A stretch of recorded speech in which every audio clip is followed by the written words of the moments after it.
Hello everyone, आप सभी का एजुकेटर विथ लर्नर्स में बहुत बहुत स्वागत है। सीटेट का जो पेपर होने वाला है उसका ये सचिन सर के द्वारा महा मैराथन क्लास चलाया जा रहा है, जिसमें सीडीपी का ये पहला वीडियो इस चैनल पर अपलोड किया जा रहा है। इसमें सचिन सर द्वारा जो टॉपिक हैं और क्वेश्चन भी हैं वो सॉल्व कराए जा रहे हैं साथ साथ में, जिससे आपको किसी दूसरी वीडियो को देखने की आवश्यकता नहीं पड़ेगी। तो चलिए वीडियो को शुरू करते हैं, और वीडियो को देखने से पहले आप सबसे पहले चैनल को सब्सक्राइब कीजिए, लाइक कीजिए और शेयर कीजिए। चलिए आपको मिलने वाले टॉपिक आपको साथ के साथ मिलेगा आज की क्लास के अंदर, और टॉपिक के साथ साथ में आपको प्रीवियस ईयर के क्वेश्चन भी आज आपको देखने को मिलेंगे। तो आपको दो चीजें एक साथ देखने को मिलने वाली है, टॉपिक विद क्वेश्चन आंसर। तो बड़ी क्लास चलने वाली है, आराम से बैठना, कई घंटों के लिए बैठना, और उसके बाद इस क्लास को मेरे ख्याल से आपको और कुछ पढ़ने की जरूरत यहां पर नहीं रहने वाली है। ठीक है, तो डबल डोज आज आप लोगों को दिया जाएगा टॉपिक विद प्रीवियस ईयर के क्वेश्चन का। देखते हैं आज हम लोग कितना यहां पर एक बड़ा ही रिकॉर्ड बनाते हैं। ठीक है, देखिए सामने यहां पर आपको चैप्टर दिए हुए, एक पर्टिकुलर चैप्टर के हिसाब से मैं आपको चीजें कराऊंगा, फिर उसके क्वेश्चन आंसर कराऊंगा। ये सब आज की वीडियो के अंदर होने वाला है। ये पूरे के पूरे वो चैप्टर होते हैं जो आपके सीडीपी के अंदर पूछे जाते हैं, ना सिर्फ सीडीपी के अंदर पूछे जाते हैं बल्कि आपके जो दूसरे सब्जेक्ट होते हैं उसके अंदर भी आपको देखने को मिलते हैं, चाहे सोशलाइजेशन हो, असेसमेंट हो, डेवलपमेंट हो, इंटेलिजेंस हो, मोटिवेशन हो, जेंडर, थिंकिंग, कंस्ट्रक्टिविज्म हो, पियाजे, कोलबर्ग, वाइगोस्की तीन आपके रहते हैं, लर्निंग हो, टीएलएम हो, टीचिंग मेथड्स हो, ब्लूम्स टैक्सोनॉमी हो, मेमोरी हो, child centred and progressive education हो, इंक्लूसिव एजुकेशन हो, सीडब्ल्यूएसएन हो, चिल्ड्रन विद स्पेशल नीड हो, आरपीडब्ल्यूडी एक्ट हो, या फिर हेरिडिटी और एनवायरमेंट हो। ठीक है, तो इन सभी के बारे में एक एक करके आज मैं आपको शुरुआत करने वाला हूं। सबसे पहले हम लोग पहला टॉपिक उठाने वाले हैं ग्रोथ एंड डेवलपमेंट, यानी वृद्धि और विकास से। इसको पूरा डिटेल में बताएंगे। सबसे ज्यादा क्वेश्चन आपके इस वाले चैप्टर से देखने को मिलते हैं, डेवलपमेंट वाले से, क्योंकि बाकी के दूसरे सब्जेक्ट में आपको हेल्प करता है। फिर उसके बाद इनसे रिलेटेड आपको क्वेश्चन आंसर कराऊंगा। तो एक एक करके हम लोग यहां पर जो हमारा टॉपिक है उसको खत्म करते जाएंगे, और फिर साथ के साथ हम लोग उस क्वेश्चन आंसर की प्रैक्टिस करते जाएंगे। तो आप लोगों ने देख लिया कि आज हमारी मैराथन क्लास कैसे होने वाली है। तो चलिए शुरुआत कर लेते हैं भाई। सभी को गुड इवनिंग, मैं ठीक हूं, आई होप आप लोग सब ठीक होंगे। तो चलिए फ्रेंड्स, सभी को गुड इवनिंग भाई। आप लोगों के एग्जाम के लिए बेस्ट ऑफ लक, टेंशन बिल्कुल मत लेना, इतना बड़ा एग्जाम नहीं है। जितनी चीजें आपको करा दी जाएगी उससे बाहर मुझे नहीं लगता आपका पेपर आएगा। तो इसी बेस्ट पोजीशन के साथ, इसी बेस्ट मोटिवेशन के साथ अब हम लोग अपनी क्लास की आज से शुरुआत कर लेते हैं। सबसे पहला जो आपके टॉपिक मैंने लिया वो टॉपिक लिया आपका ग्रोथ एंड डेवलपमेंट, यानी वृद्धि और विकास लिया है। तो चलिए इसके बारे में देखते हैं कि आखिरकार क्या होती है। दूसरी बात, आप लोगों ने अभी तक जितना भी पढ़ा हुआ है तो आप लोगों की यहां पर एक रिवीजन भी आपको देखने को मिल जाएगी, पूरी की पूरी रिवीजन हो जाएगी टॉपिक विद क्वेश्चन आंसर के साथ, यानी कंटेंट और क्वेश्चन आंसर दोनों के साथ। वीडियो को हो सके यार जितना हो सके अपने ग्रुप में शेयर कर देना, दोस्त यारों के पास आप लोग शेयर कर देना, क्योंकि ऐसा तो एनी कॉम्पिटिशन है, उनका भी विचारों का फायदा हो जाएगा, वो उनके भी एग्जाम अच्छे नंबर से पास हो जाएगा। सबसे पहले मैं शुरुआत करता हूं आपके ग्रोथ यानी कि वृद्धि से आपकी शुरुआत करता हूं। अब देखिए वृद्धि आप लोगों को एक सामने पिक्चर के माध्यम से दिख रहा होगा, वृद्धि क्या होती है। वृद्धि का सीधा सा मीनिंग आपको निकालना है कि जो हमारे बॉडी के अंदर जो हमारा स्ट्रक्चर होता है उसमें जो कुछ भी चेंज आता है, चाहे हमारी हाइट बढ़ती है, वेट बढ़ती है, शेप के अंदर चेंज आता है, उसी को क्या कहते हैं, उसी को यहां पर कहा जाता है ग्रोथ यानी कि वृद्धि, उसी को कहा जाता है। तो मैंने क्या काम किया हुआ, जितने भी आपके पर्टिकुलर पॉइंट लिए हुए जो पर्टिकुलर अलग अलग एग्जाम के अंदर पूछे गए, और इनफैक्ट सीटेट के एग्जाम में भी आपके बार बार पूछे जाते हैं, तो उन सभी को छोटे छोटे पॉइंट में लिया हुआ है। फिर मैं क्वेश्चन आंसर की तरफ बढ़ूंगा। ठीक है, तो मैंने कहा कि जो आपके स्ट्रक्चर के अंदर आपको चेंज देखने को मिलता है, जो हमारे बॉडी के अंदर चेंज देखने को मिलता है, हमारी हाइट बढ़ती है, वेट बढ़ता है, फॉर एग्जाम्पल हमारी शेप में चेंज आता है, तो जिस प्रकार का भी बाहरी रूप से आपको शरीर के अंदर किसी प्रकार का चेंज देखने को मिले उसी को कहा जाता है आपका ग्रोथ, यानी कि उसी को वृद्धि कहा जाता है। ठीक, दूसरी बात मैंने कहा कि जो वृद्धि होती है आपकी, यह आपकी होती है मेजरेबल होती है, यानी कि आपकी मात्रात्मक होती है, यानी जिसका हम मापन कर सकते हैं, जिसको हम मेजर कर सकते हैं। मैंने बताया कि अभी आपको कि जो हमारी हाइट होती है, जो हमारी हाइट होती है, या जो हमारा मान लीजिए वेट होता है, तो हाइट और वेट को हम लोग मेजर कर सकते हैं, नहीं कर सकते? बिल्कुल कर सकते हैं। जैसे यहां पर जो अपनी बच्ची है ये अपनी हाइट का मेजर करना चाह रही है कि मेरी हाइट कितनी होगी। ठीक है, जैसे मेरी हाइट 6 फीट के करीब है। ठीक है, अगर हम अपने वेट का मेजर करना चाहे तो वेट को माप सकते हैं, 50, 60, 70, 80 जितना भी किलो आपके अंदर हो। तो इसलिए जो आपकी ग्रोथ होती है, वृद्धि होती है, वो सिर्फ आपकी मात्रात्मक होती है, यानी आपकी क्या होती है, क्वांटिटेटिव आपकी होती है। ठीक है, जिसको हम क्वांटिटी के अंदर मेजर कर सकते हैं, यानी जिसको हम लोग माप सकते हैं। दूसरी बात क्या होती है, इसके अंदर आपका इंडिविजुअल डिफरेंसेस देखने को मिलते हैं, व्यक्तिगत विभिन्नताएं देखने को मिलती है। देखिए चाहे आपका ग्रोथ हो चाहे आपका डेवलपमेंट हो, ये क्वेश्चन आपका दोनों के संदर्भ में पूछा जाता है कि जो ग्रोथ होती है, वृद्धि होती है, उसके अंदर इंडिविजुअल डिफरेंसेस का रोल पाया जाता है नहीं पाया जाता? बिल्कुल पाया जाता है भाई आपका। देखिए अगर मैं सबसे पहले आपको इंडिविजुअल डिफरेंसेस के बारे में बताऊं, इंडिविजुअल डिफरेंसेस का बेसिकली आपका मतलब क्या होता है? जो आप लोग जितने भी लोग वीडियो देख रहे हो, अभी हमारी संख्या 40,000 प्लस है, जितनी भी आप लोग वीडियो देख रहे हो सभी इंडिविजुअल डिफरेंसेस का आप लोग एग्जांपल हो। भाई सभी की क्या है, सभी की अपनी मेंटल जो एबिलिटी होती है, सभी की अपनी मेंटल एबिलिटी होती है, वो अलग अलग होती है, ठीक है। सभी का अपना उसी के अकॉर्डिंग अपना आईक्यू यहां पर डिसाइड हो जाता है, उसी के अकॉर्डिंग बच्चों की यहां पर रुचि होती है, उसी के अकॉर्डिंग बच्चों का यहां पर अपना मोटिवेशन होता है, ठीक है। तो आप लोगों की अलग अलग प्रकार की यहां पर चीजें देखने को मिलती है, कोई ऐसा नहीं है जो बच्चा यहां पर समान हो। इनफैक्ट जो हमारे ये थंब का जो इंप्रेशन होता है ना, थंब होता है हमारा, वो भी अलग अलग देखने को मिलता है, ठीक है, कॉपी नहीं हो सकता। तो इसलिए कहा जाता है जो आपकी इंडिविजुअल डिफरेंसेस होती है वो बड़ी ही क्या होती है, हमेशा इसको आपको मानना है, हमेशा इसको आपको इंपोर्टेंट मानना है एज ए टीचर। और कभी भी इंडिविजुअल डिफरेंसेस के आधार पर बच्चों के बीच में भेद नहीं करना, इंडिविजुअल डिफरेंसेस का आपको सम्मान देना है और इंडिविजुअल डिफरेंसेस के अकॉर्डिंग अपने टीचिंग मेथड्स को आपको अच्छा करना है। चीजें साथ के साथ मैं आपको एक्सप्लेन करता जा रहा हूं ताकि साथ के साथ आपकी नॉलेज भी बढ़ती रहे, क्योंकि पेपर वो नहीं है आपको चीजें रटाई और आपको समझ में आ गया, एग्जाम में देकर आ गए, आपकी समझ पर आधारित पेपर होने वाला है, ठीक है। तो इंडिविजुअल डिफरेंसेस के अकॉर्डिंग जो आपकी ग्रोथ होती है वो भी आपको इसके ऊपर पूरा प्रभाव यहां पर डालती है। मान लीजिए यहां पर इंडिविजुअल डिफरेंसेस के अंदर दो फैक्टर आ जाते हैं। मान लीजिए यहां पर एक आ जाता है आपका हेरिडिटी आ जाता है और एक आपका एनवायरमेंट आ जाता है। इसको मैं आगे कराऊंगा, आगे आपका पर्टिकुलर चैप्टर है।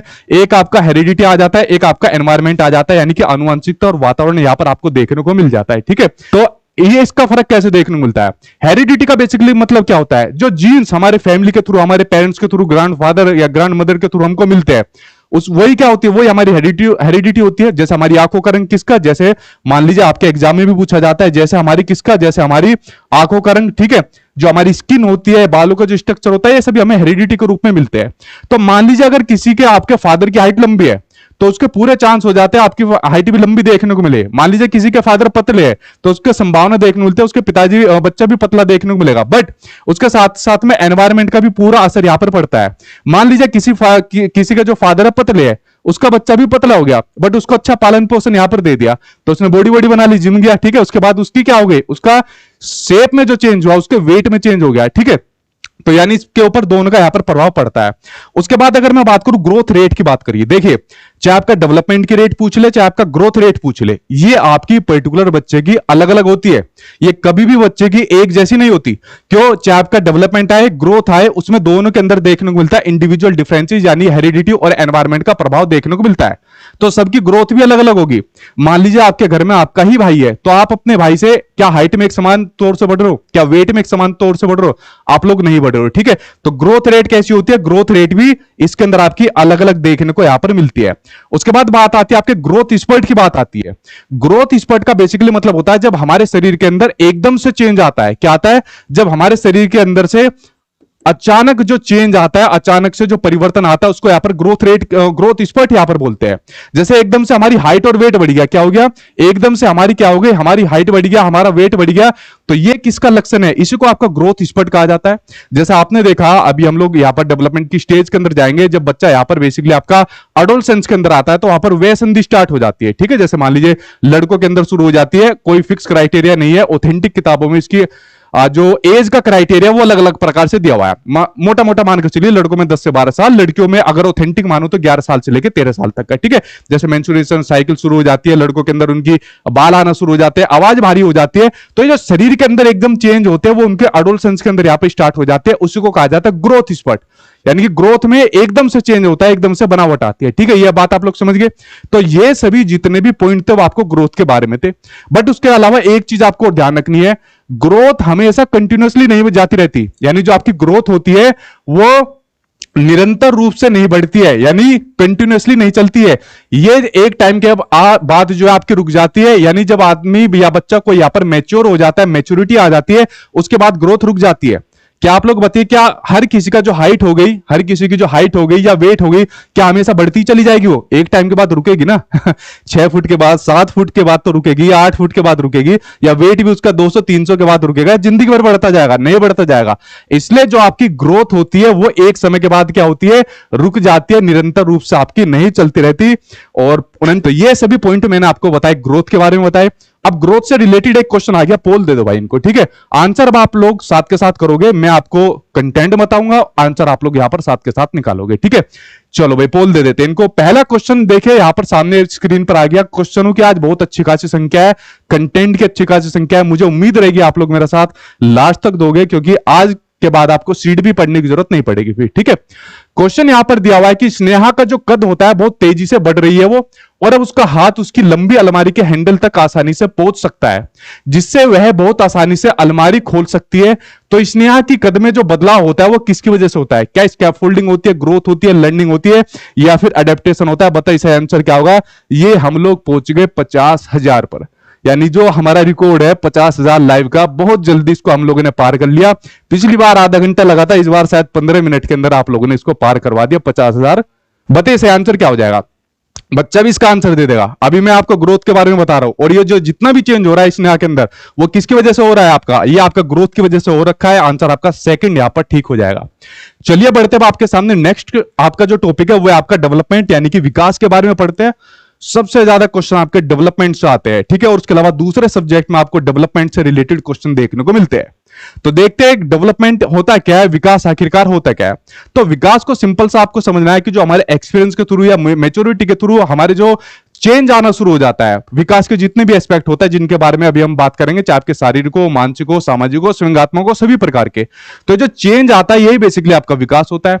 अब देखिए यहां पर विकास के कुछ आपको पॉइंट दिए हुए कि यहां पर दिया हुआ है कि विकास जो होता है आपका क्वालिटेटिव और क्वांटिटेटिव दोनों होता है, यानी मात्रात्मक रूप से और गुणात्मक रूप से दोनों होता है। बट जो आपकी वृद्धि होती है वो कैसी होती है? सिर्फ मात्रात्मक होती है, जिसको हम लोग मेजर कर सकते हैं, क्वांटिटी के अंदर होती है। बट विकास का मतलब क्या होता है? विकास का मतलब होता है हमारी एबिलिटी के अंदर हमारी वृद्धि होगी, हमारी थिंकिंग के अंदर, सोचने के अंदर हमारी वृद्धि होगी, ठीक है? हमारी जो कैपेबिलिटी जो होती है उनके अंदर हमारी यहां पर वृद्धि देखने को मिलेगी। और क्वांटिटी तो आपके साथ के साथ है ही, तो दोनों इसके अंदर चीजें देखने को मिलती है। विकास होता है इंटरनल और एक्सटर्नल दोनों होता है। वृद्धि खाली जो आपकी होती है वो एक्सटर्नल होती है, जिसको आप लोग बाहर से देखते हो। एक्सटर्नल का मतलब क्या है? बाहरी तौर पे। तो वृद्धि जो होती है वो सिर्फ आपकी एक्सटर्नल होती है, बाहर से आप लोग देख सकते हो किसकी हाइट बढ़ी है, किसका वेट बढ़ा है, किसके शरीर में कैसा चेंज आया, कौन मोटू हुआ है, कौन यहां पर पतलू हुआ है। बट जो विकास होता है वो इंटरनली भी होता है, आंतरिक रूप से भी होता है, बाहरी रूप से भी होता है, ठीक है? जैसे मानसिक विकास की बात कर रहे हैं तो आपका इंटरनली प्रोसेस है, ठीक है? उसके अलावा ये आपका मल्टी डायरेक्शनल होता है। इसको हम अगले पॉइंट के ऊपर बात करेंगे जब हम विकास के आपके सिद्धांत की बात करेंगे, कि जो आपका विकास होता है वो अलग अलग डायरेक्शन में जाता है। जैसे एक डायरेक्शन आपकी सिफेलोकोडल होगी, प्रोक्सिमोडिस्टल होगी, उनके बारे में हम लोग यहां पर बात करेंगे, इसको अभी डिटेल में एक्सप्लेन करेंगे, ठीक है? विकास आपका प्लास्टिक नेचर का होता है। अब देखिए प्लास्टिक नेचर का क्या होता है, आप लोगों के एग्जाम में एक क्वेश्चन और पूछा गया था, ब्रेन प्लास्टिसिटी। ये पहली बार आपके सीटेट के एग्जाम में क्वेश्चन आया जब से पेपर आपका ऑनलाइन हुआ है, ठीक है? Brain plasticity. अब पहले प्लास्टिसिटी का मतलब समझिए, या प्लास्टिक नेचर का मतलब समझिए। प्लास्टिक नेचर का मतलब है कि विकास जो होता है मॉडिफेबल होता है, यानी विकास के अंदर हम लोग संशोधन करते रहते हैं। देखिए जब से आप लोगों ने अपना जो भी आप लोगों ने टीचिंग ट्रेनिंग कोर्स कराओ, ठीक है, बीएड कराओ, डीएलएड कराओ, XYZ कुछ भी कराओ, तब आपको सीडबी की थोड़ी बहुत नॉलेज थी। उसके बाद आप लोग यहां पर सीटेट पढ़ने आ गए। जब से मेरी क्लास शुरुआत करी थोड़ी आपकी और बढ़ गई, आपने प्रीवियस के क्वेश्चन घरे और बढ़ा लिया, और अभी आते आते एग्जाम खत्म होते होते आप लोगों की सीडबी के अंदर बहुत अच्छी नॉलेज हो जाएगी। तो जो सीडबी की नॉलेज आपको अपने टीचिंग ट्रेनिंग कोर्स के दौरान थी और आज के दौरान थी, आप लोग कंपैरिजन करोगे तो क्या करोगे कि आपके सीडबी के जो सब्जेक्ट है उसके अंदर जो आपका डेवलपमेंट हुआ है वो चेंज हुआ है, वो बढ़ा है, जो आपका डेवलपमेंट हुआ है। इसलिए जो आपका विकास होता है वो आपका प्लास्टिक नेचर का होता है, मतलब इसके अंदर आपका चेंज आता रहता है, इसके अंदर आपका ये मॉडिफेबल होता है, हम लोग इसको चेंज कर सकते रहते हैं अपनी एबिलिटीज के अकॉर्डिंग, क्षमताओं के अकॉर्डिंग यहां पर, ठीक है?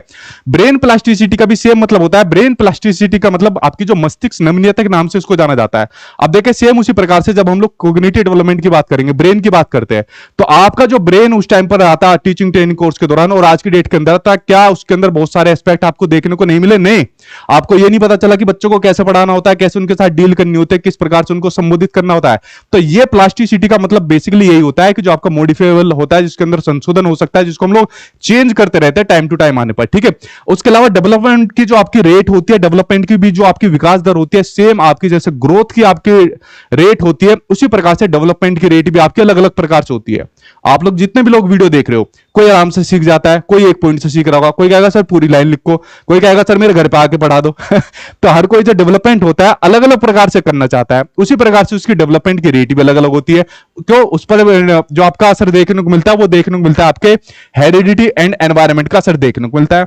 उसके अलावा अगला है आपका क्रिटिकल पीरियड। ये भी पहली बार सीटेट के एग्जाम में आया जब से पेपर आपका ऑनलाइन एग्जाम हुआ है। क्रिटिकल पीरियड यानी कि जो आपकी क्रांतिक अवधि है।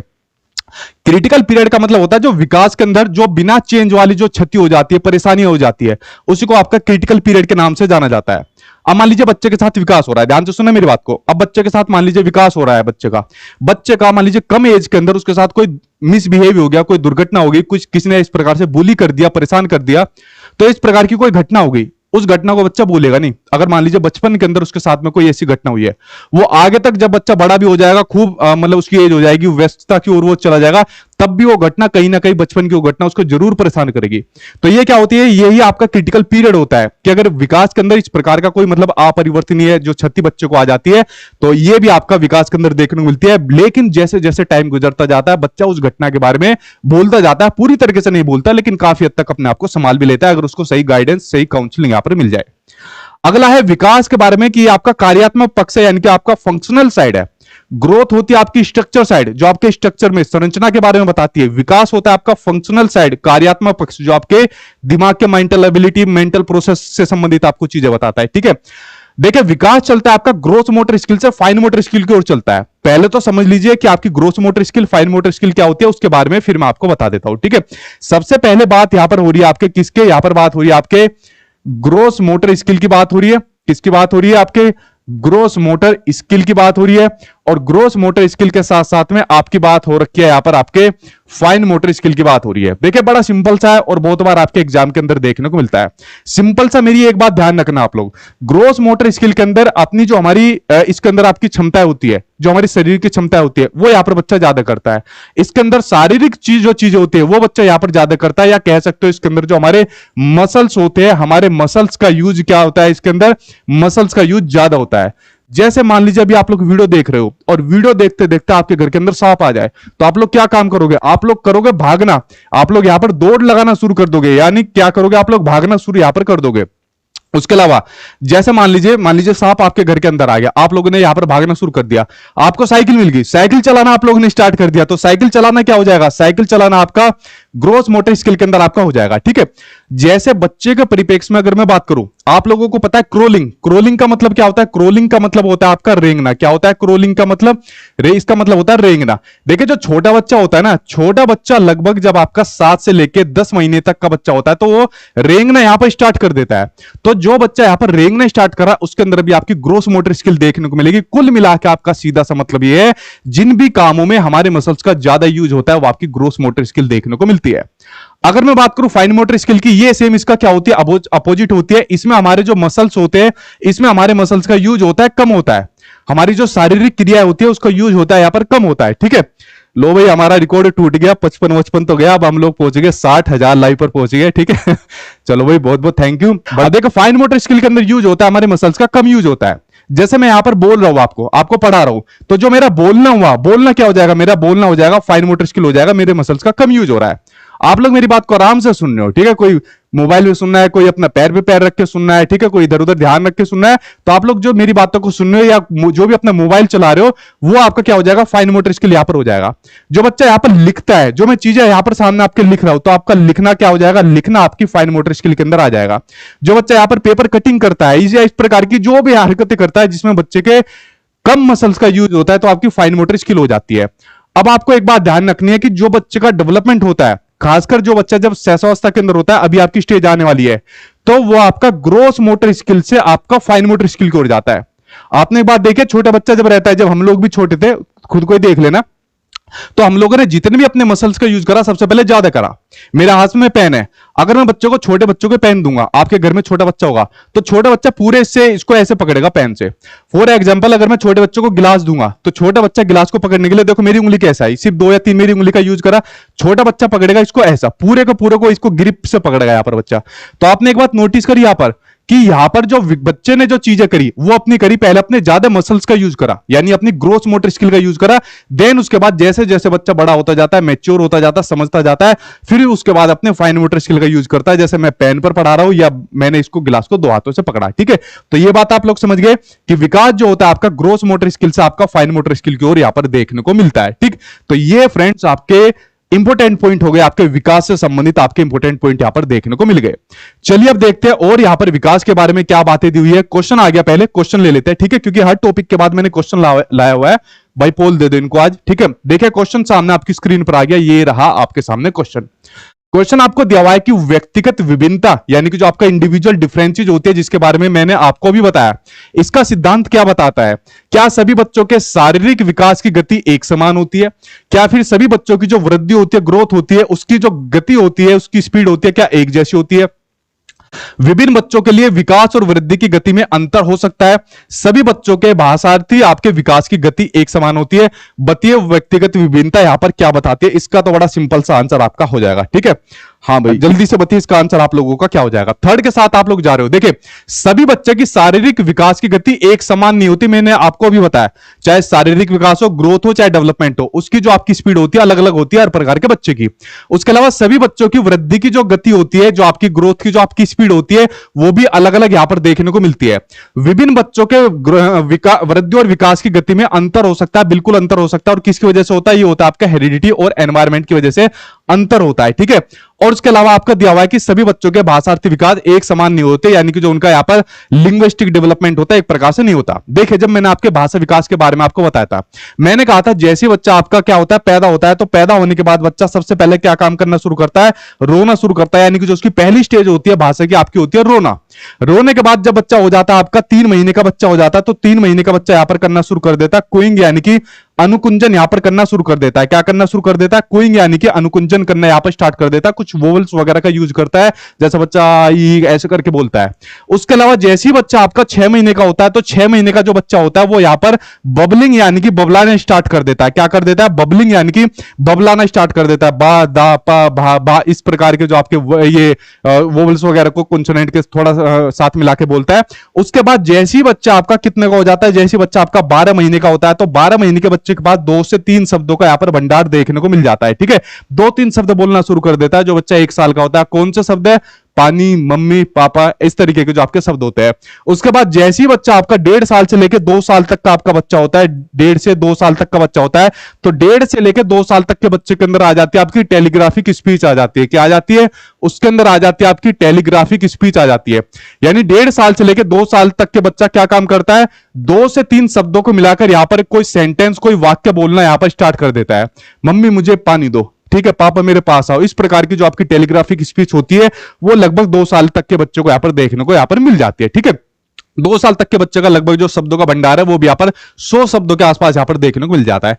तो जो आपका भाषार्थी विकास है उसकी गति भी एक समान नहीं रहती। कोई बच्चा जल्दी भी सीख लेता है, क्या पता आप लोगों ने कुछ ने बोलना जल्दी सीख लिया हो और बाकी ने आपके घर के अंदर लेट से बोलना सीखा हो, ठीक है। तो इसके अंदर आंसर सिर्फ और सिर्फ आंसर आपका थर्ड हो जाएगा। देखिए वृद्धि और विकास की गति में अंतर होता है। देखिए वृद्धि और विकास की गति में अंतर कैसे होता है? जो आपकी ग्रोथ होती है, ग्रोथ सबसे ज्यादा जो आपकी होती है ना, वो होती है आपकी इसकी इन्फेंसी के अंदर, शैशवावस्था के अंदर आपकी होती है। शैशवावस्था के बाद ग्रोथ जो आपकी उससे अगली स्टेज के अंदर आने पर थोड़ी कम हो जाती है, जो होती है आपकी अर्ली चाइल्डहुड होती है बट उसके कंपेरिजन में कम होती है। अर्ली चाइल्डहुड के बाद जैसी बच्चा आपका मिडिल चाइल्डहुड के अंदर आता है तो थोड़ी और आपकी ग्रोथ की स्पीड कम हो जाती है। जैसी बच्चा आपकी लेटर चाइल्डहुड की स्टेज के अंदर आ जाता है वो ग्रोथ की स्पीड सबसे कम होती है, जिसको आपकी पठारी अवस्था के नाम से भी जाना जाता है। एंड उसके बाद जैसी बच्चा एडोलसेंस यानी किशोरावस्था के अंदर जाता है फिर उसकी ग्रोथ की स्पीड बढ़ जाती है, ठीक है। तो यहां पर एक सेंटेंस है बड़े महत्वपूर्ण, आपके मनोवैज्ञानिक रहे, उन्होंने ये भी कहा था कि जो आपकी किशोरावस्था होती है वो आपकी शैशवावस्था का एक तरीके से रिपीटेशन भी होता है। तो ग्रोथ सबसे ज्यादा किसमें हुई? आपकी शैशवावस्था के अंदर हुई। उसके बाद थोड़ी कम स्पीड से बढ़ी, कम स्पीड से बढ़ी, एक स्पीड में लगभग जाकर रुक गई, फिर बढ़ना स्टार्ट हो गई। तो इसलिए ग्रोथ की जो रेट होती है वो आपके अलग अलग होती है। आंसर यहां पर आपका थर्ड सही हो जाएगा।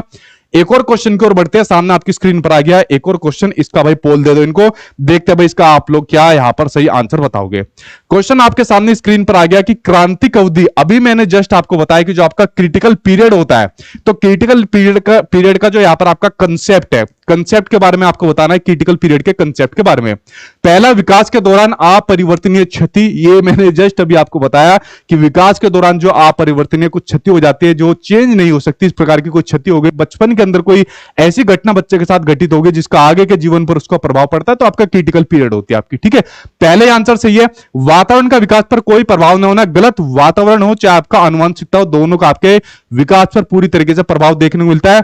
आनुवंशिकता का विकास पर बहुत कम प्रभाव होना या फिर पुरस्कारों का विकास के दौर पर नकारात्मक प्रभाव। आंसर सिर्फ और सिर्फ यहां पर आपका पहला सही हो जाएगा।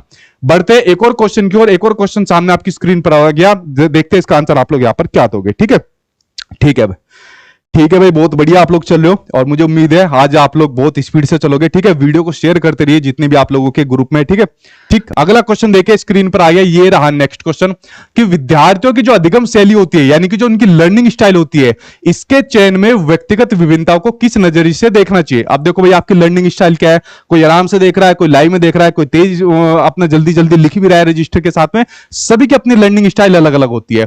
तो किस रूप में देखोगे, क्या यह अध्यापन अधिगम प्रक्रिया के बाधा के रूप में, यानी जो आपका टीचिंग लर्निंग प्रोसेस होता है उसके अंदर आपकी प्रॉब्लम डालती है, या फिर विकास प्रक्रिया के एक प्राकृतिक और स्वाभाविक रूप में है, या फिर एक प्रकार के असामान्य व्यवहार के रूप में, या फिर आपका अभिसारी चिंतन के नतीजे के रूप में, यानी कन्वर्जेंट थिंकिंग के रूप में।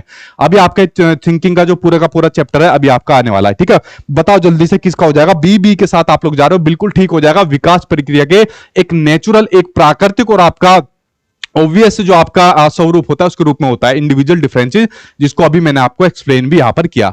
अब देखिए यहां पर बात करते हैं विकास को प्रभावित करने वाले कारक की बात करते हैं। यहां से क्वेश्चन आपके एग्जाम में आता है कि कौन से वो ऐसे फैक्टर है जिनकी वजह से विकास आपका प्रभावित होता है। तो जरा उनके ऊपर एक बार नजर डाल लेते हैं कौन कौन से फैक्टर है। बेसिकली मैंने आपको पहले भी बताया, अभी भी सामने वही चीज आ गई है कि विकास को प्रभावित करने वाले मेनली आपके दो फैक्टर होते हैं, एक आपका हेरिडिटी, एक आपका एनवायरमेंट। यानी एक होती है आपकी आनुवंशिकता जो हमारे पेरेंट्स के थ्रू हमको चीज मिली हुई है, ठीक है, और दूसरा आपका एनवायरमेंट, यानी कि हमारे जो चारों तरफ का जो एनवायरमेंट आपको देखने मिलता है, चारों तरफ का जो आपका माहौल है वो आपका एनवायरमेंट होता है। तो ये विकास को प्रभावित करती है। ठीक है, जैसे मान लीजिए कोई भी बच्चा, उसकी ग्रोथ हो रही है, उसका विकास हो रहा है, तो जरूर उसका असर कुछ ना कुछ जेनेटिकल वे में आपका जरूर देखने को मिलता है। ठीक है, और मान लीजिए आपका जेनेटिक कुछ आपको दिक्कत है, तो अच्छा एनवायरनमेंट मिल गया तो भी आपका विकास हो जाएगा। ठीक है, अभी हम डिबेट भी पढ़ेंगे कुछ आपकी, जो आपकी नेचर वर्सेस नर्चर की हुई है, कंटिन्यूअस वर्सेस डिसकंटिन्यूअस की हुई है। ठीक है, तो ये कुछ डिबेट भी अभी हम लोग यहां पर पढ़ने वाले, पहले इसके प्रभावित करने वाले कारक के ऊपर देखिए। एग्जाम में क्वेश्चन आएगा यहां से आएगा, जितने ऑप्शन बनेंगे यही से बनेंगे, शायद एक आधा ऑप्शन अलग आ जाए, वरना ज्यादातर ऑप्शन ऐसे बनते हैं जो मैं चीज आपको करा रहा हूं। ठीक है, अब देखिए अगर मैं बात करूं हेरिडिटी के अंदर, बात करूं कि हेरिडिटी किस प्रकार से आपके विकास को प्रभावित करती है। पहला दिया हुआ है आपके सामने जीन्स, बिल्कुल ठीक बात है, जो हमारे मैंने कहा पीढ़ी दर पीढ़ी हमको यहां पर मिल रहे हैं, एक पीढ़ी से दूसरी पीढ़ी के अंदर ट्रांसफर हो रहे हैं, वो यहां पर विकास को प्रभावित करते हैं। मान लीजिए किसी का फादर शुरू से बदमाश रहे, दादा भी बदमाश रहा, सब यहां पर बदमाश है, तो ज्यादातर संभावना है लड़का भी यहां पर बदमाश रहेगा। लेकिन अगर उसको अच्छा एनवायरनमेंट दे दिया तो यहां पर कुछ संभावना बढ़ जाती है, लड़का यहां पर कुछ और अच्छा या शिक्षित यहां पर बन जाए। ठीक है, अगला है बायोलॉजिकल मैच्योरेशन। देखिए आपके एग्जाम में एक बड़ा महत्वपूर्ण क्वेश्चन आ जाता है आपका मैच्योरेशन से, यानी कि परिपक्वता से। आपको सिंपल सा एक बात ध्यान रखनी है कि जो आपकी मैच्योरेशन होती है उसका सीधा संबंध होता है आपके हेरिडिटी से। किससे संबंध होता है? आपके हेरिडिटी से, यानी कि आनुवंशिकता से संबंध होता है। जेनेटिक डिस्पोजिशन के थ्रू जो आपकी प्रक्रिया होती है, यही आपका क्या होती है? मैच्योरेशन होती है। और कैसे होती है? ये एक आपके एक ऑर्डर के अंदर चलती है, एक क्रम के अनुसार आपकी चलती है। ठीक है, अब देखिए जो आज से पहले हमारे जो पूर्वज थे, तो हमारे पूर्वज को हमारा खाना खाने के लिए भी पहले अपने हथियार बनाने पड़ते थे, फिर पीछे भागना पड़ता था। तो इस प्रकार से चीजें उनको अपना जीवन यापन करना पड़ता था। जैसे जैसे आपका प्रोसेस चलता गया, एक इवोल्यूशन आपका क्रम आपका ये बढ़ता गया। ठीक है, तो उसके बाद क्या होता गया? अपने आप ही हमारे अंदर, लोगों के अंदर जो मानव सभ्यता, उसके अंदर आपका चेंज आता गया, यानी वो मैच्योरिटी की ओर यहां पर चलता गया। आज की डेट के अंदर आप लोग ऑनलाइन पढ़ रहे हो, मोबाइल के थ्रू पढ़ रहे हो, एक जगह बैठकर, मुझे पता नहीं कहां से आप लोग यहां पर देख रहे हो, बट यही प्रोसेस अगर हम अपने फादर को, मदर को, अपने दादा दादी को कहेंगे, वो नहीं करेंगे।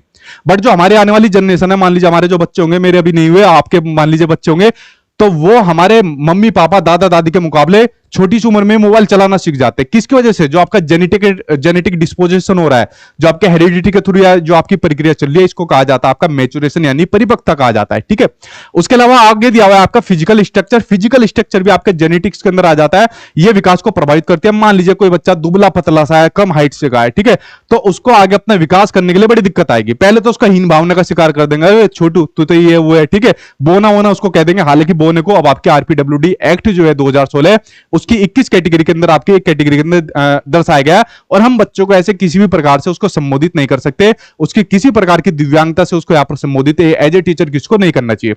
तो वो जरूर प्रभावित करेगा। मान लीजिए किसी की हाइट कम है, वेट कम है, शारीरिक रूप से जो आपका अक्षम नहीं यहां पर नहीं है।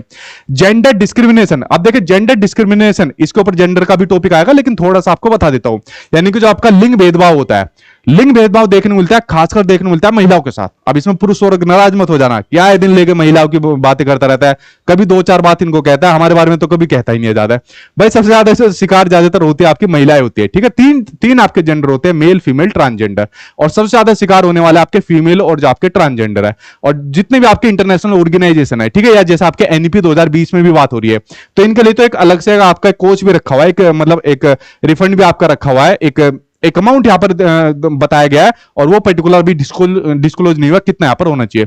तो हमारे घरों के अंदर देखा जाता है या और जगह देखा जाता है कि महिलाओं को उतने अवसर, उतने संसाधन नहीं मिल पाते जितने पुरुषों को मिलते हैं। तो इसकी वजह से उनके विकास पर भी असर देखने को मिलता है। तो जेंडर डिस्क्रिमिनेशन और आपका इंटेलिजेंस तो विकास को प्रभावित करेगी। अगर आप लोगों के अंदर बुद्धि है, बुद्धि आप लोगों के अंदर, बताओ किस किस के अंदर है, ठीक है। तो जिसके अंदर बुद्धि होगी उसका विकास बढ़िया स्पीड से होगा, जिसकी बुद्धि नहीं होगी उसका विकास कम स्पीड से होगा। इसका चैप्टर भी अभी आपका आने वाला है। तो ये सभी आपके हेरिडिटी कह रहा हूं, आपके हेरिडिटी से प्रभावित होने वाले आपके कारक है, ठीक है। यही जो क्वेश्चन आपके एग्जाम में सीटेट में ऑप्शन में भी पूछे हुए हैं। अगला फैक्टर आ गया आपके सामने, एनवायरमेंट आ गया, यानी पर्यावरण आ गया। पहला न्यूट्रिशन। देखिए अगर बच्चों को अच्छा खाना पीना नहीं मिला, उसको अच्छा पोषण नहीं मिला, तो क्या बच्चे का विकास हो पाएगा। मान लीजिए शारीरिक विकास की बात कर रहा हूं, अगर अच्छा खाना पीना आपको नहीं मिल पाया तो आपका शारीरिक विकास कैसे होगा, उसकी तरह हो जाएगा। कौन सा हुआ है आजकल, लप्पू सा सचिन, कल में देख रहा था, उसको क्या नाम था उसका जो, उसकी तरह हो जाएगा विकास, ठीक है। तो जो पाकिस्तान से आई है उसका देखो, उसका विकास ठीक ठाक है। भाषा का विकास भी देख लो, शारीरिक रूप से भी देख लो, मानसिक रूप से भी देख लो, पर वो लप्पू से का उसका कुछ नहीं है वहां पर, पता नहीं क्या विकास है, ठीक है। तो न्यूट्रिशन देना जरूर यहाँ पर देना चाहिए। नाम भी मेरा ही निकाला हुआ है, लप्पू सा सचिन, बड़े मजे ले रहे हैं सब उसके चक्कर में, ठीक है। अगला है इनिशियल आपकी इंस्पिरेशन, आरंभिक प्रेरणा। अगर आप लोग किसी चीज को सीखना चाहते हो, करना चाहते हो किसी भी चीज के लिए, ठीक है, तो आपका विकास जल्दी हो जाएगा, ठीक है। यानी इनिशियल इंस्पिरेशन होती है, आरंभिक आपकी प्रेरणा होती है। जीवन की आवश्यक सुविधा अगर आपको सभी को मिल जाएगी, चाहे मेल हो, फीमेल हो, चाहे आपका कोई भी हो, तो आपका विकास बहुत स्पीड से आपका बढ़ेगा, ठीक है। और कौन देगा, जीवन की जो आवश्यक सुविधाएं होती है, खासकर अगर आपकी बेसिक सुविधा होती है, आपके घर वाले देते हैं आपके, ठीक है। ये बात आप लोग समझिए। अगला देखते हैं समाज और संस्कृति। देखिए समाज और संस्कृति, जैसे मैंने बताया आपका जेंडर डिस्क्रिमिनेशन होता है, जो यहाँ पर बच्चों को यहाँ पर जेंडर के अकॉर्डिंग यहां पर बांट देता है, उनके सेक्स के अकॉर्डिंग यहां पर बांट देता है। अगर समाज और संस्कृति में भी हमारे इसी प्रकार का कल्चर है कि नहीं भाई, हम तो जो मेल होता है उसको, पुरुष प्रधान देश हमारा, तो उसको ज्यादा हाई रखेंगे, फीमेल को इतनी यहां पर सुविधाएं नहीं देंगे, तो यहां पर बच्चे के विकास को जरूर प्रभावित करेगा, ठीक है। स्कूल बच्चे के विकास को प्रभावित करता है। मान लीजिए स्कूल खराब मिल गया, ऐसा सरकारी स्कूल मिल गया, पंखे ऐसे गोल गोल मुड़े हुए, दीवारों पर बैठकर बच्चे यहां पर सुट्टे लगा रहे हैं वहां पर, ठीक है। टीचर आराम से आ रहा है, 2-4 मिनट बैठा, उसके बाद अपना वापिस चला गया, स्टाफ के साथ गप्पे मार रहा है, तो बच्चे के विकास को जरूर प्रभावित करेगा, ठीक है। कुछ दिनों बाद जब बच्चा बड़ा होगा फिर वो टीचर को तोड़ेगा, ठीक। सरकारी स्कूल में बहुत होती है। अगला है एजुकेशन। अगर एजुकेशन सही प्रकार से नहीं मिल पाएगी, ठीक है, तो क्या होगा, आपके विकास को डेफिनेटली प्रभावित करेगी, चाहे आपका कोई भी हो। सामाजिक नीतियां, समाज की नीतियां इस प्रकार से होनी चाहिए ताकि सभी वर्गों को एक साथ यहां पर लेकर चल सके, किसी के अंदर यहां पर जेंडर डिस्क्रिमिनेशन ना कर सके, ये होनी चाहिए। और अधिगम यानी कि लर्निंग, अगर आप लोग यहां पर सीखोगे नहीं, अगर आपने कोई चीज यहां पर सीखी नहीं, तो आपका विकास प्रभावित होगा, सीडीपी नहीं सीख पाओगे, चाहे कितने भी आप लोग यहां पर जोर लगा लेना, ठीक है। तो ये सभी आपके विकास के प्रभावित करने वाले मैंने आपको कारक बता दिए। अब सामने क्वेश्चन आपकी स्क्रीन पर आ गया, ये रहा सामने आपके क्वेश्चन जो आपकी स्क्रीन पर यहां पर आ गया है, ठीक है। चलिए ये कितना आ गए, हम लोग 65,000 से 60 पर पहुंच गए। चलिए 65 से एकदम 60 पर पहुंच गए। चलिए अगला क्वेश्चन देखते हैं सामने स्क्रीन पर। क्वेश्चन है आपका कि बाल विकास के क्षेत्र में हाल ही के सिद्धांत यह सुझावित करते हैं कि विकास प्रभावित होता है। बताओ भाई, विकास को प्रभावित करने वाले यहां पर आपके कारक पूछ लिए, कौन कौन से कारक होंगे। पहला जेनेटिक्स, अभी मैंने आपको बताया जेनेटिक्स विकास को प्रभावित करने वाला कारक होता है। एजुकेशन होता है, कल्चर होता है, सोशल पॉलिसीज यानी कि सामाजिक नीतियां। चारों ऑप्शन जो मैंने चीज आपको बताई वही से आपको देखने को मिले। ये सभी फैक्टर आपके विकास को प्रभावित करने वाले कारक होते हैं, ठीक है। चलिए बढ़ते अब आपके सामने नेक्स्ट क्वेश्चन आ गया, ये रहा अगला क्वेश्चन सामने आपके। एक और स्क्रीन पर पोल दे दो भाई इनको, सामने इनका क्या पोल दिया हुआ है, इस पोल को यहां पर दे दिया जाए, ठीक है। चलिए भाई अगले क्वेश्चन की ओर हम लोग यहां पर बढ़ते हैं। अगला क्वेश्चन सामने स्क्रीन पर है। अभिकथन यानी कि अजर्सन आपको दिया हुआ है कि शिक्षकों को बाल विकास की गहन समझ होनी चाहिए, तभी तो आप लोगों को ये सब्जेक्ट पढ़ाने को दिया जाता है, चाइल्ड डेवलपमेंट एंड पेडागोजी, ताकि बाल विकास की समझ को आप लोग यूज करके अपने स्कूल के अंदर अच्छा शिक्षण यहां पर आप लोग दे पाओ, बच्चे की जरूरत के अकॉर्डिंग यहां पर उनको चीजें प्रोवाइड कर सको, ठीक है। तो उससे पहले टीचर को ये समझ, ये जानकारी होना जरूरी है। तो पहला ठीक है। अब तर्क दिया इसमें कि बच्चों के विकास और अधिगम प्रक्रिया होती है, जो उनका लर्निंग प्रोसेस होता है, उसके बारे में जानकर शिक्षक शिक्षा को अर्थपूर्ण और रोचक बना सकता है। अब देखिए, मुझे आपको पता है कि कैसे बताना है, कैसे समझाना है। छोटे बच्चे के बारे में हमको पता होगी कि छोटा बच्चा बड़ा शैतान होता है, खासकर प्राइमरी क्लास के अंदर उसको एक्टिविटीज के माध्यम से समझाया जाता है, ज्यादा लेक्चर मेथड वगैरह का यूज नहीं किया जाता। अगर हमको ये सभी सीडीपी के अंदर नहीं पढ़ाया होता तो जॉब लगने के बाद हम लोग कैसे पढ़ा पाते बच्चों को, चाहे कितनी भी हमारी ट्रेनिंग हो जाए, सरकार कितना भी पैसा ट्रेनिंग के ऊपर खर्च करे। ठीक है, तो आंसर इसके अंदर आपका फर्स्ट आंसर से हो जाएगा, जो कि आप लोग किसके साथ जा रहे हो, आप लोग यहां पर जा रहे हो आंसर फर्स्ट के साथ, आप लोग यहां पर जा रहे हो। ठीक है, अगला क्वेश्चन देखते हैं। ये रहा अगला क्वेश्चन सामने आपकी स्क्रीन पर। इसी से जुड़ा हुआ एक और क्वेश्चन है। देखिए, क्वेश्चन आपको दिया हुआ है कि आनुवांशिकता और वातावरण, यानी कि बात हो रही है आपके हेरिडिटी और एनवायरमेंट की बात हो रही है, इसका विकास पर प्रभाव के संदर्भ में निम्नलिखित में से कौन सा कथन यहां पर आपका सही है, उसके बारे में आपको बताना है। देखिए, सबसे पहले एक छोटी सी डिबेट आपके सामने शेयर कर दूं। कुछ डिबेट आपके सामने आने वाली, कुछ इश्यूज आपके सामने आने वाले हैं जो आपके डेवलपमेंट से संबंधित हुए थे और बहुत टाइम पहले हुए थे। काफी का समाधान हो गया, काफी अभी भी चल रहे हैं। अब देखते हो कौन कौन से इशू, कौन कौन सी डिबेट है। 3 या 4 डिबेट आपको पढ़नी जरूरी है। पहली है आपकी हेरिडिटी और एनवायरमेंट, यानी इस डिबेट का नाम है आपकी नेचर वर्सेज नर्चर। क्या नाम है आपका? नेचर वर्सेज नर्चर की आपकी डिबेट है। नेचर वर्सेज नर्चर की आपकी डिबेट है। नेचर का मतलब होता है आपका आनुवंशिकता, नर्चर का मतलब होता है आपका वातावरण। ठीक है, नेचर का मतलब होता है आपका पालन और उसके अलावा नर्चर का मतलब होता है आपका पोषण, इसका मतलब होता है। देखिए, यहां पर जो डिबेट हुई थी, इस डिबेट के अंदर यह कहा गया था कि जो बच्चे का विकास होता है या किसी का भी विकास होता है, क्या वो हेरिडिटी की वजह से होता है, क्या वो आपके एनवायरमेंट की वजह से होता है, क्या दोनों की वजह से होता है, या दोनों का 50-50% रोल होता है, या किसी एक का यहां पर होता है, या तो हेरिडिटी का होता है या एनवायरमेंट की होता है। तो इस प्रकार की कुछ डिबेट चली थी, इससे संबंधित जो आपके डेवलपमेंट से संबंधित चली। तो इस पर फाइनली कंक्लूजन आ चुका है। इस पर फाइनली कंक्लूजन ये है कि चाहे आपका विकास हो चाहे मेरा विकास हो, तो उसमें हमारे हेरिडिटी और एनवायरमेंट दोनों का ही आपका रोल होता है, किसी एक का रोल नहीं होता। जो बच्चे का जो डेवलपमेंट होता है, इसमें आपके हेरिडिटी और एनवायरमेंट दोनों का ही रोल आपको देखने को मिलता है। ये नहीं कह सकते कि हम विकास के अंदर खाली हेरिडिटी की वजह से होता है या एनवायरमेंट की वजह से होता है। दोनों की परस्पर क्रियाओं का यह परिणाम होता है जो आपका बच्चे का विकास होता है। अब क्वेश्चन इसी के संदर्भ में आपसे पूछा हुआ है, हेरिडिटी और एनवायरमेंट से संबंधित। आनुवंशिकता और वातावरण का विकास पर प्रभाव निश्चित है और उसे बदला नहीं जा सकता। ठीक है, अब एनवायरमेंट दे दिया तो बदला जा सकता है? नहीं बदला जा सकता। केवल वातावरण ही विकास को प्रभावित करता है, आनुवंशिकता नहीं करती। केवल आनुवंशिकता ही विकास को प्रभावित करते हैं, वातावरण नहीं कर सकता। या फिर आनुवंशिकता और वातावरण दोनों ही एक जटिल रूप से विकास को प्रभावित करते हैं। जो मैंने अभी आपको बताया कि विकास आपके आनुवंशिकता और वातावरण दोनों से प्रभावित होने वाला कारक है। आपके अंदर, मेरे अंदर भी जो हमारा विकास हुआ है, ये दोनों के ही आपके एलिमेंट आपके मौजूद रहते हैं, 50-50 नहीं रहते। ये पता नहीं किसी के ज्यादा क्वांटिटी हो जाती है, किसी की कम होती है, इतना रहता है आपका। ठीक है, चलिए बढ़ते अब आपके सामने अगला एक और इसी से रिलेटेड टॉपिक आ गया, और ये टॉपिक आपका डेवलपमेंट का ही दिया हुआ है। डेवलपमेंट के जो आपके डोमेन है उसके बारे में आपको दिया हुआ है। ठीक है, चलिए देखते अब आपके सामने ये आपका डेवलपमेंट के डोमेन है। देखिए, डोमेन आपको पढ़ने हैं, ये विकास के जो आपके आयाम है उनके बारे में आपको पढ़ना है। ठीक है, एक होता है बायोलॉजिकल प्रोसेस, जिसको आप लोग फिजिकल डेवलपमेंट भी कह सकते हो। एक होता है आपका कॉग्निटिव, एक होता है आपका सोशल, एक होता है आपका इमोशनल। ठीक है, अब ये डेवलपमेंट के डोमेन के बारे में नजर डालिए। सीडीपी के अलावा बाकी के अंदर भी आपको सब्जेक्ट के अंदर भी हाथ से चीज देखने को मिल जाती है। अब देखिए, चाहे शारीरिक विकास हो, फिजिकल डेवलपमेंट हो, चाहे मानसिक विकास हो, कॉग्निटिव हो, चाहे आपका सामाजिक और संवेगात्मक विकास हो, ये चारों डेवलपमेंट के जो आपके डोमेन होते हैं, ये क्या होते हैं? ये आपस में अंतर संबंधित होते हैं। क्या होते हैं? ये आपस में होते हैं अंतर संबंधित होते हैं, यानी एक दूसरे से कनेक्टेड रहते हैं जो आपके डेवलपमेंट के डोमेन है। मान लीजिए अगर मैं बात करता हूं फिजिकल आपके डेवलपमेंट की बात करता हूं, किसकी बात करता हूं? आपके बात करता हूं फिजिकल डेवलपमेंट की बात करता हूं, शारीरिक विकास की बात करता हूं। तो देखिए, अगर किसी बच्चे को अच्छा पालन पोषण नहीं मिलेगा, जैसे उसी की शुरुआत करने के लिए आपके स्कूल के अंदर मिड डे मील की योजना चली थी। क्या चली थी?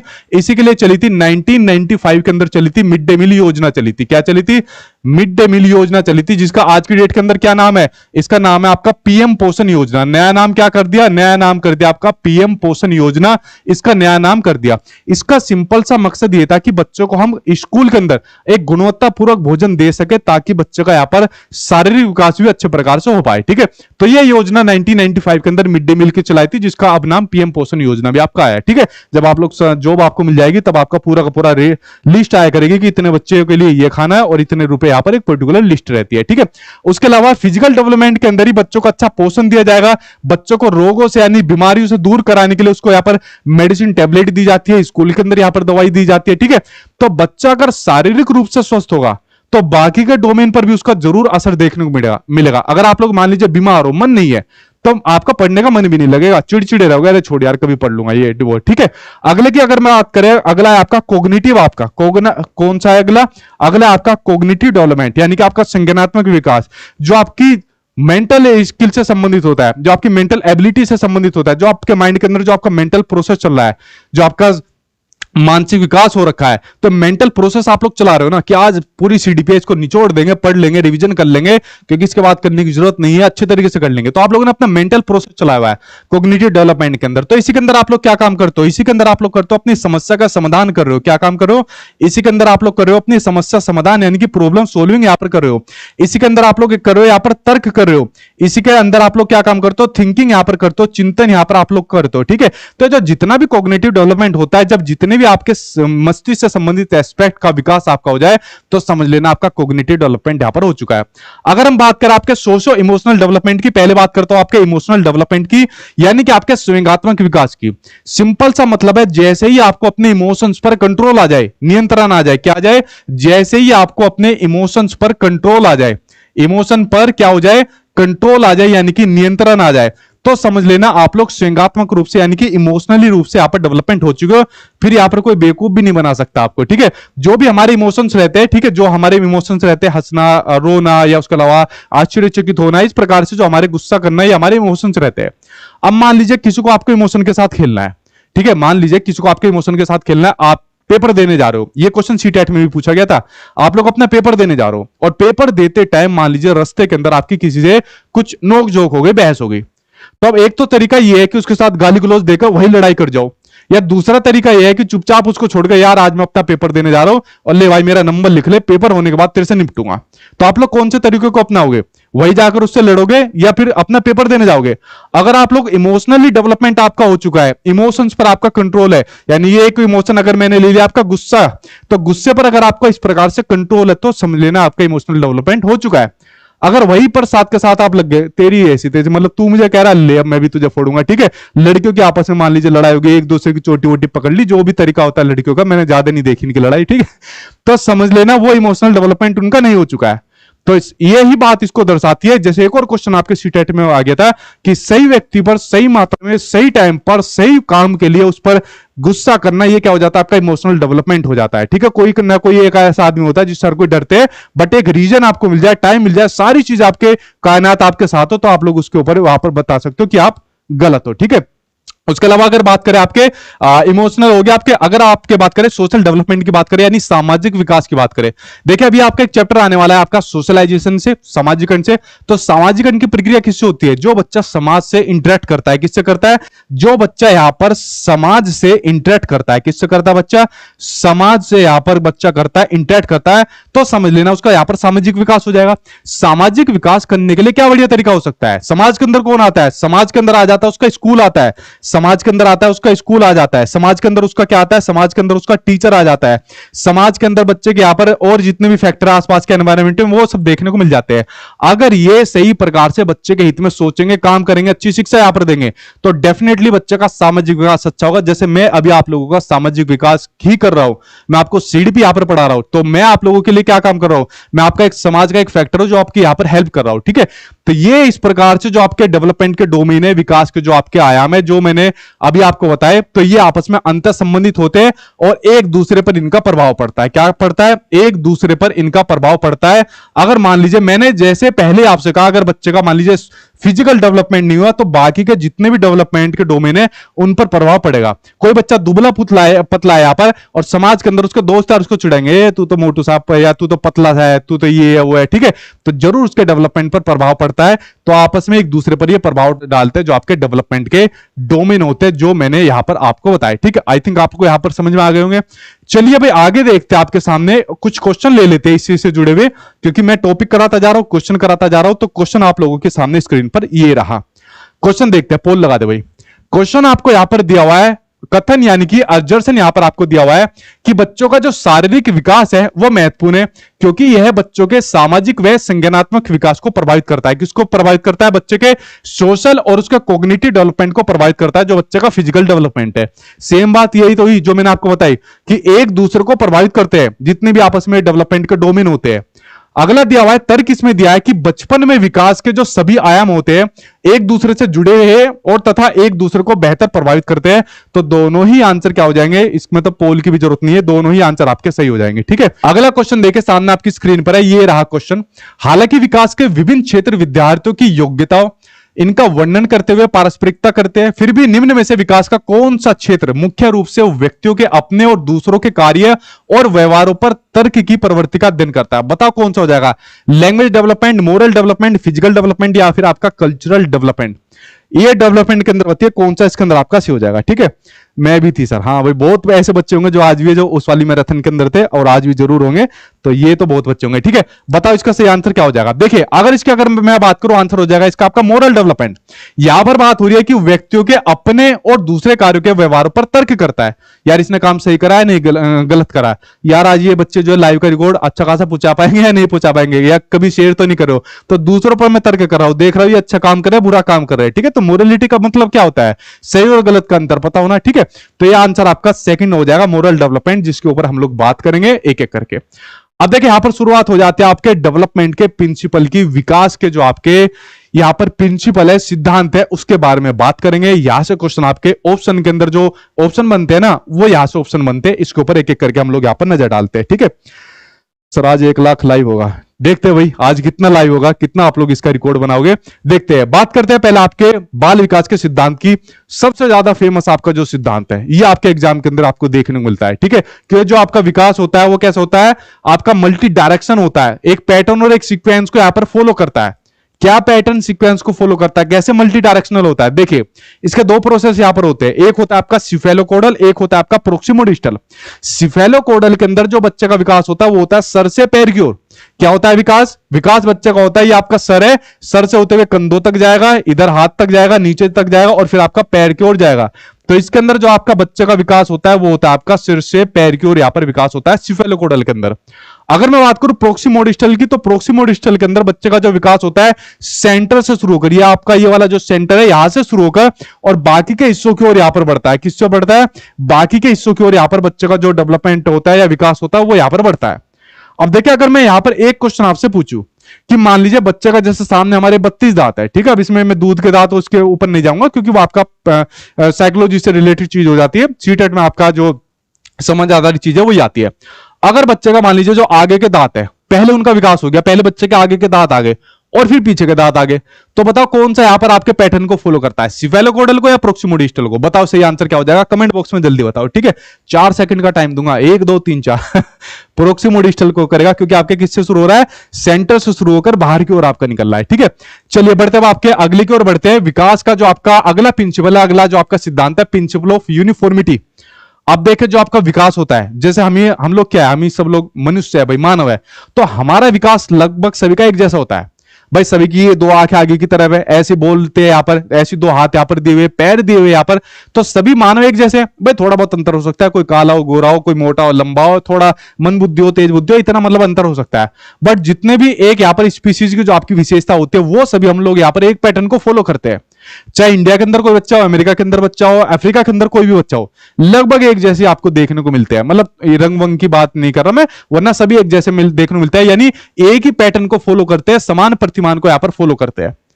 उसके अलावा जो विकास होता है ना, जैसे मान लीजिए अगर यहां पर बात दी हुई है, जानवर भी उसी तरीके के सेम पैटर्न को फॉलो करते हैं। अगर मान लीजिए हाथी का बच्चा है ना, हाथी का बच्चा साइज में बड़ा होता है, तो हाथी का बच्चा पूरी दुनिया के अंदर इसी प्रकार का बड़ा रहेगा, साइज में बड़ा। ये नहीं कि इंडिया के अंदर बहुत बड़ा बच्चा हो गया और ऑस्ट्रेलिया के अमेरिका के अंदर आ गए छोटा सा बच्चा हो गया, नहीं।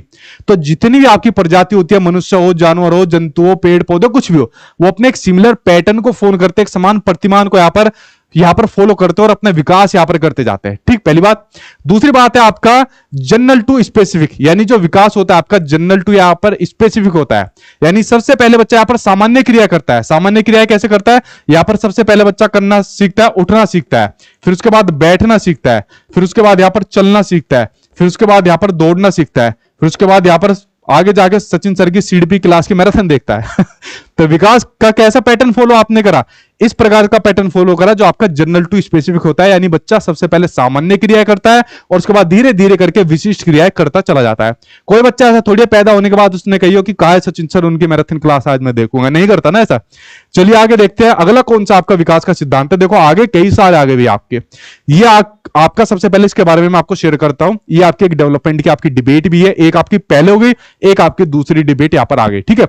अब देखिए विकास जो होता है आपका कंटिन्यूस चलने वाला प्रोसेस होता है। ये कई बार मैं आपको बता चुका हूं कि जो विकास होता है मां के गर्भ से शुरू हो जाता है, कि जब बच्चा मां के पेट में होता है और मृत्यु तक विकास चलता रहता है, ठीक है। मृत्यु तक विकास यहां पर चलता रहता है। तो विकास बच्चे का मां के पेट में शुरू हो जाता है, ठीक है। जो बच्चा मां के पेट में रहता है 3 स्टेज से बेसिकली गुजरता है, जो रहता है डिंबावस्था, भ्रूणावस्था, गर्भावस्था। वो मतलब आपके काम की चीज नहीं है, बड़ा हाई लेवल आपके लिए, सीटेट में इतना नहीं आता, ठीक है।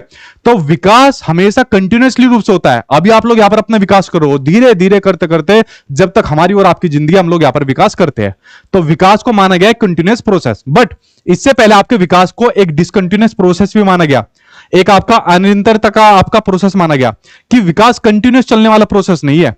विकास क्या है, विकास आपका ये कंटिन्यूस चलने वाला प्रोसेस नहीं है। इन्होंने कहा विकास आपका स्टेज वाइज यानी कि अवस्थाओं के अकॉर्डिंग यहां पर चलने वाला प्रोसेस है। जैसे अगर आप लोगों को ध्यान हो, जो आपके जीन पियाजे है या एरिक एरिक्सन है, ठीक है, जिनके बारे में अभी हम बात करेंगे, पियाजे के बारे में बात करेंगे, वो क्वेश्चन वहां से ज्यादा आते हैं। तो पियाजे ने अपने डेवलपमेंट की 4 स्टेज बताई थी कि उन 4 स्टेज के अकॉर्डिंग बच्चा अपना यहां पर विकास करता है, ठीक है। उन 4 स्टेज के अकॉर्डिंग यहां पर अपना बच्चा क्या काम करता है, अपना यहां पर विकास करता है। तो यहां पर जो विकास चल रहा है वो विकास मान लीजिए एक तरीके से अपनी अवस्थाओं के अकॉर्डिंग चल रहा है। जिस स्टेज में बच्चा जाएगा उस स्टेज के अंदर उस वाली चीजों को करेगा, उन वाली चीजों को करके अपना विकास करेगा। और उसके अलावा जो आपका विकास होता है कंटिन्यूस, जो आपका प्रोसेस यहां पर बताया हुआ है कि विकास निरंतर रूप से चलता है। तो ये आपकी डिबेट हुई थी, क्या हुई थी, ये आपकी डिबेट हुई थी। और इस डिबेट के अंदर कौन जीता था कि विकास एक आपका कंटिन्यूस चलने वाला प्रोसेस होता है, निरंतर रूप से आपका चलता है। इस डिबेट का आपका सोल्यूशन आ चुका है। 2 डिबेट हो गई, अभी आगे और भी पढ़ेंगे, ठीक है। उसके अलावा बात करते हैं आपके विकास के अंदर पूर्वानुमान लगाए जा सकते हैं। मैं बता सकता हूं आप लोगों को, जितना आप लोग पढ़ रहे हो, जितना कमेंट बॉक्स के अंदर आंसर दे रहे हो, कि आप लोगों के अंदर सीटेट के अंदर कितना नंबर आएंगे। अगर आप लोग ये सब चीजें देख रहे हो, आंसर भी बता रहे हो, जो मैं क्वेश्चन भी पूछ रहा हूं, तो मुझे आइडिया लग जाएगा यार ये बच्चा अच्छे नंबर से पास हो जाएगा, यानी इसका सीडीपी का डेवलपमेंट यहां पर हो चुका है। और जो कुछ भी नहीं दे रहा वो कह रहा है और रवि जी और सीमा जी क्या हाल है आपके, तो मैं समझ जाऊंगा इनका कुछ नहीं होना, इनका बंटाधार होगा, ठीक है। तो विकास को हम प्रेडिक्ट कर सकते हैं, पूर्वानुमान लगा सकते हैं। अगर हमने बच्चों को अच्छा खाना पीना दिया तो हम अनुमान लगा सकते हैं कि बच्चा शारीरिक रूप से मजबूत पाएगा, शारीरिक विकास हो पाएगा, ठीक है। अगला है एकीकरण का आपका सिद्धांत। देखिए एकीकरण का सिद्धांत बेसिकली मतलब होता है जब बच्चा सबसे पहले अपने शरीर के किसी एक बड़े मसल्स के ऊपर काम करता है, संपूर्ण रूप से सारे मतलब सारे शरीर पर काम करता है, धीरे धीरे बाकी पर अपनी पकड़ बनाता है। कह सकते हो जो आपका ग्रोस मोटर स्किल से फाइन मोटर स्किल की ओर बढ़ता है। जैसे मान लीजिए हमको कोई भी काम करना है, ठीक है, तो हमने अपने क्या काम करा, पूरे शरीर के एस्पेक्ट का यूज करा। मान लीजिए मुझे लिखना है तो लिखने के लिए पूरे अपने हाथ का यूज करा, ठीक है। उसके अलावा धीरे धीरे करके मैंने क्या काम करा, ये चीज सीख ली भाई इसमें कम मसल्स का यूज होता है, तो सभी को एक साथ मिक्स करके मैंने चलाया। 2 उंगली का यूज करा, आंखों का यूज करा, सोच का यूज करा, ठीक है। अगला है विकास आपका स्पाइरल होता है, लीनियर होता है, कि विकास आपका एक रेखीय होता है या आपका एक स्पाइरल होता जाता है, एक वर्तुलाकार फॉर्म होता है। विकास आपका लीनियर नहीं होता, कि विकास आपका एक स्पीड से नहीं जाता। ऐसा तो जब आदमी मर जाता है तो उसकी जो हार्ट बीट होती है उसकी यहां पर रेखाएं बताती है। तो विकास कैसा होता है, स्पाइरल होता है, यानी कि विकास आपका अनुभवों पर आधारित होता है। जैसा आप लोगों ने टीचिंग ट्रेनिंग कोर्स करा, वहां से अनुभव लिया, फिर उसके बाद प्रीवियस ईयर क्वेश्चन पढ़े, फिर मेरी क्लास ली, ये एक्सपीरियंस लिया, फिर सीटेट पास करा, फिर अगला टीचिंग एग्जाम पास करा। तो इस प्रकार से आप लोग अपना विकास करते जा रहे हो अपना एक्सपीरियंस के आधार पर, ठीक है। ये आप लोग समझ गए, यानी कह सकते हो कम्युलेटिव नेचर का होता है, जो आपकी परत दर परत आपका विकास बढ़ता रहता है, एक परत के ऊपर दूसरा परत आपका विकास का बढ़ता जाता है, ठीक है। ये बात आप लोग यहां पर समझ गए। अब बात कर लेते हैं, कुछ क्वेश्चन की बात कर लेते हैं। पोल भाई इनको दे दो, पोल सामने आपके स्क्रीन पर आ गया, इसका आंसर अब आप लोगों को यहां पर देना है, ठीक है भाई। सीमा को ज्यादा याद करो। अरे भाई मैं किसी को नहीं कर रहा, मैं तो कल आप लोगों के लिए पीपीटी बना रहा था, तो रात हो गई थी, और रात का मतलब सुबह हो गई थी, 6 बजे का टाइम था, तो तब पीपीटी बनाते हुए थोड़ा सा एंजॉय कर रहे थे, और सामने आ गई थी तो कुछ फीमेल थी, उसको बोल रही थी कि क्या है सचिन में, क्या है, क्या रखा है सचिन में, लप्पू सा सचिन है, तो वही मेरे मुंह से निकल गया, ठीक है। चलिए बढ़ते अब आपके सामने नेक्स्ट क्वेश्चन स्क्रीन पर आ गया, ये रहा। बोल रही थी कि चूसा हुआ जैसा सचिन है, पता नहीं भाई उसकी इतनी धुलाई करी। अगला क्वेश्चन आपके सामने कि बच्चों का विकास डैश से डैश की ओर बढ़ता है, बताइए किस प्रकार से बच्चों का विकास बढ़ता है। सचिन का विकास कैसे होगा, सचिन का विकास बताओ, ठीक है। लप्पू से सचिन का विकास बताओ। पहला आपका केंद्र से बाहर की ओर बढ़ता है, पैर से सिर की ओर बढ़ता है, विशिष्ट से सामान्य की ओर बढ़ता है, या फिर आपका जटिल से सरल की ओर बढ़ता है? बताओ कैसे बढ़ता है आपका विकास? देखिए, विकास आपका जटिल से सरल नहीं होता, सरल से जटिल की ओर बढ़ता है, यानी कि सिंपल टू कॉम्प्लेक्स होता है। ठीक है, उसके बाद विकास जो अभी मैंने आपको बताया जनरल टू आपका स्पेसिफिक होता है, यानी सबसे पहले बच्चा सामान्य क्रिया करता है, फिर विशिष्ट क्रिया करता है। उसके अलावा बच्चे का विकास पैर से सर नहीं होता, सर से पैर होता है, जिसके बारे में मैंने अभी आपको बताया, सिफेलोकोडल बताया। और विकास केंद्र से बाहर की ओर होता है, ये बताया मैंने अभी आपको, प्रोक्सिमोडिस्टल बताया। ये तीन आपके नेगेटिव है और ये आंसर बिल्कुल आपका ठीक है, तो पहला आंसर यहां पर आपका सही हो जाएगा। अगला क्वेश्चन एक और सामने स्क्रीन पर आ गया, इसका आंसर दो। क्वेश्चन आपको दिया हुआ है कि निम्नलिखित में से कौन सा विकास का सिद्धांत यहां पर नहीं है। ठीक है, नेगेटिव क्वेश्चन है तो नेगेटिव का आंसर आपको नेगेटिव देना है। विकास एक क्रमानुसार होने वाली प्रक्रिया है, विकास की कोई विशिष्ट दिशा नहीं होती है, कुछ हद तक विकास की भविष्यवाणी यानी उसको प्रिडिक्ट यहां पर किया जा सकता है, या फिर विकास आनुवंशिकता और पर्यावरण कारकों की पारस्परिक अंतःक्रिया का यहां पर परिणाम होता है। बताओ, बड़ा सिंपल सा क्वेश्चन है, सारी चीज मैंने आपको एक्सप्लेन कर दी। मेरे ख्याल से इसका आंसर आप लोग सब यहां पर दोगे। ठीक है, पोल दे दो भाई इनको।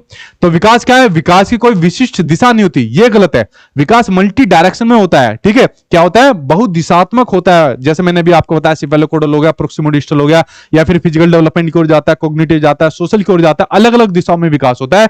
तो इसकी कोई विशिष्ट दिशा नहीं होती, ये ऑप्शन आपका गलत है, नेगेटिव है, और नेगेटिव का भाई आंसर आपका नेगेटिव यहां पर सही हो जाएगा। ठीक है, चलिए बढ़ते अब आपके एक और क्वेश्चन की ओर। सामने आपकी स्क्रीन पर क्वेश्चन आ गया। आप लोग इसको एंजॉय कर रहे हो ना, कि आपको टॉपिक बताया जा रहा है, कंसेप्ट क्लियर कराए जा रहे हैं, और साथ के साथ आपकी क्वेश्चन के साथ प्रैक्टिस भी कराई जा रही है। ठीक है, इसलिए मैंने कहा आज की क्लास बहुत जबरदस्त होने वाली है, और मुझे नहीं लगता फिर 30 में से आपको कोई रोक पाएगा, बहुत बच्चे लेकर आते हैं। ठीक, देखिए क्वेश्चन आपके सामने स्क्रीन पर है कि विकास का कौन सा सिद्धांत यह निर्दिष्ट करता है कि समग्र निर्माण हेतु कुछ विशिष्ट प्रतिक्रिया यानी रिस्पॉन्स विकास के बाद की प्रक्रिया से समन्वित होती है। बताओ यहां पर क्या आंसर आपका सही हो जाएगा? प्रिंसिपल ऑफ कंटिन्यूटी यानी निरंतर का सिद्धांत, एकीकरण का सिद्धांत, शीर्षगामी सिद्धांत, अधोगामी सिद्धांत। इनके नाम इसलिए कहते हैं, इंग्लिश में याद कर लिया करो, सिफेलोकोडल और आपका प्रोक्सिमोडिस्टल, अलग अलग नाम इनके दिए रहते हैं हिंदी के अंदर। बताओ इसके अंदर आपका सही आंसर क्या हो जाएगा, किसके साथ आप लोग यहां पर जा रहे हो? ठीक है, बी के साथ आप लोग यहां पर जा रहे हो, बिल्कुल ठीक बात है। एकीकरण का सिद्धांत हो जाएगा आपका, इंटीग्रेशन हो जाएगा। देखिए विकास के वैसे भी जितने अभी आयाम है, या विकास के बारे में जो भी आप चीजें समझते हो, आपस में इंटीग्रेट करके समझते हो। जैसे विकास के चारों आयाम है, फिजिकल, कोग्निटिव, सोशल, इमोशनल, आपस में इंटीग्रेट हो रखे हैं, एक दूसरे में आपस में जुड़े रहते हैं। ठीक है, और ये मैंने अभी आपको एकीकरण का बताया भी। ठीक,